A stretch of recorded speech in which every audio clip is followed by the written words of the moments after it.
'Twas the night before Christmas, when all through the house not a creature was stirring, except the damn realtor who hasn't put together his December market update yet.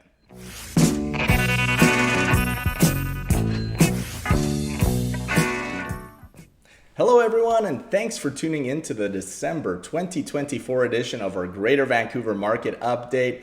I'm not here to spin, I'm not here to pump the market if the market's not pumping. These videos are for your benefit so that you can get the straight goods, positive or negative, about the real estate market here in the Lower Mainland. If you find this content valuable, or if you simply don't dislike me, I encourage you to hit that like button, post a comment or some feedback, and make sure that you subscribe to our channel so that you don't miss out on any future episodes. All right, let's get into last month's stats, starting with the sales figures, which registered at 2,181 total transactions for the month of November. This is a 17.1% drop from the previous month of October, which was very active. But it's not entirely surprising to see a drop like this at the end of the year. Having said that, there was a feeling in the industry that the enthusiastic upward trend we experienced in October might continue perhaps until mid-December, which, as evidenced by the stats, hasn't quite been the case. I think this is exactly why we saw the Bank of Canada have two jumbo rate drops of 50 basis points back to back over the last couple of months, because as much as it feels like the market wants to get going, the fact of the matter is that most Canadians are either really struggling right now or simply don't have confidence in the Canadian economy going forward. And when we look at the 10-year average of where sales should be for the month of November, you can see that last month's numbers were 12.8% below where we are used to seeing them. To me, this is further evidence that despite a strong showing for sales in October, we are definitely not out of the woods quite yet. Next, let's take a look at the inventory numbers. The total number of listings for the month of November was 13,245. representing an 8.5% drop from the previous month. New listings, however, were 5.4% above the 10-year average for the month. This means that despite sales slumping last month, there were many eager sellers still out there trying to take advantage of the excitement of rates aggressively coming down. And so with the decline in sales vastly outpacing the decline in listings, our months of inventory jumped back up to 6.1 MOI, just barely eclipsing that loosely defined 6 months of inventory threshold between a balanced market and a buyer's market. Remember, these aren't hard and fast rules, but generally speaking, anything below 4 months of inventory is a seller's market. 4 to 6 months of inventory is a balanced market, and 6+ months of inventory is generally considered a buyer's market. However, despite the market softening month over month, the momentum of a strong sales performance in October has seemed to stabilize prices. The home price index, somewhat miraculously, came in at the exact same figure as last month. What are the chances? And registered no change, coming in at 1.17 million.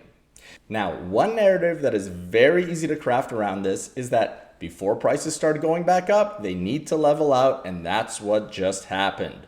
Prices to the moon from here. And who knows, that could very well be the case, but beware of anyone trying to sell this as gospel. The fact of the matter is, we had a strong October, following 5 consecutive months of pricing declines. Yes, anecdotally, I would agree that prices have stabilized, but the reality is that we are now heading into December. It's a dud of a month in terms of real estate activity. Then January, not any better. The truth is that no one really knows what February will look like.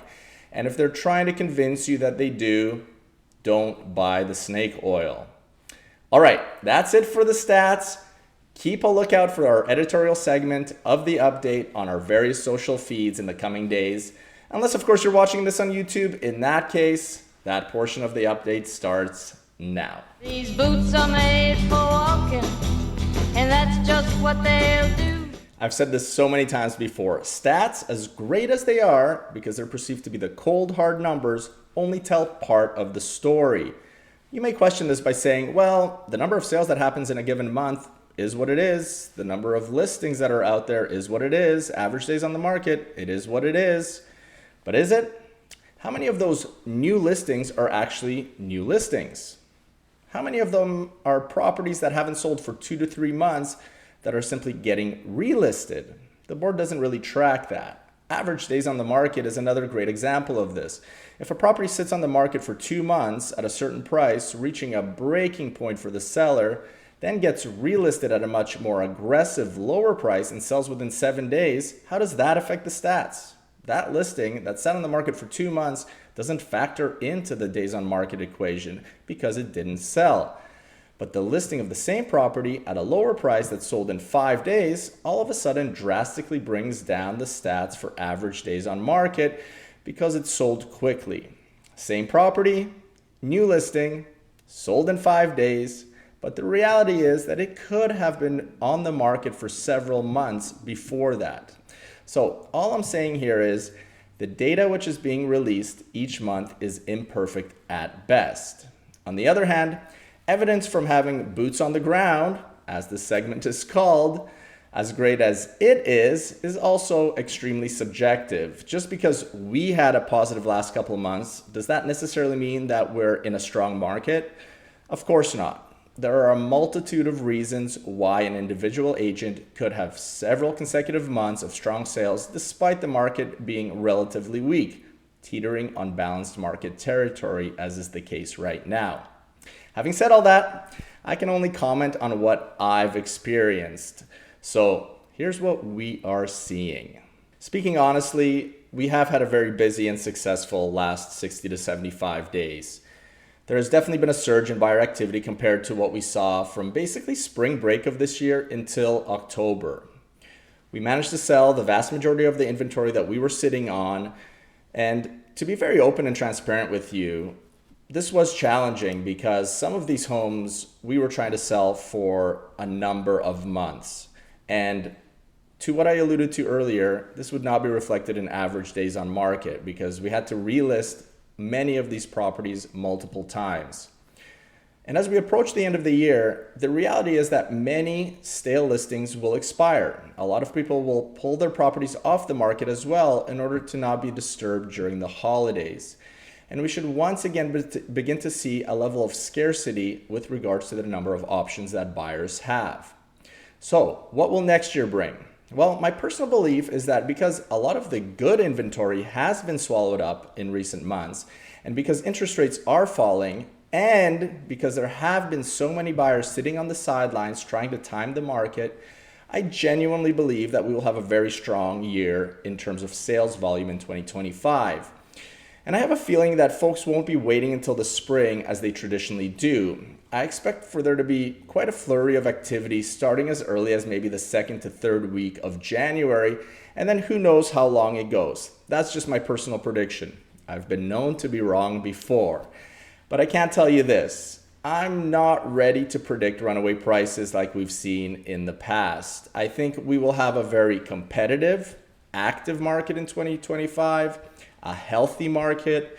But until our economy stabilizes, don't hold your breath for 20% year-over-year price increases. I believe those days are gone, at least for now. All right, that's it for me. I want to wish you and your loved ones a very Merry Christmas, Happy Holidays, and may 2025 be the start of positive new beginnings for everyone. Take care, everyone.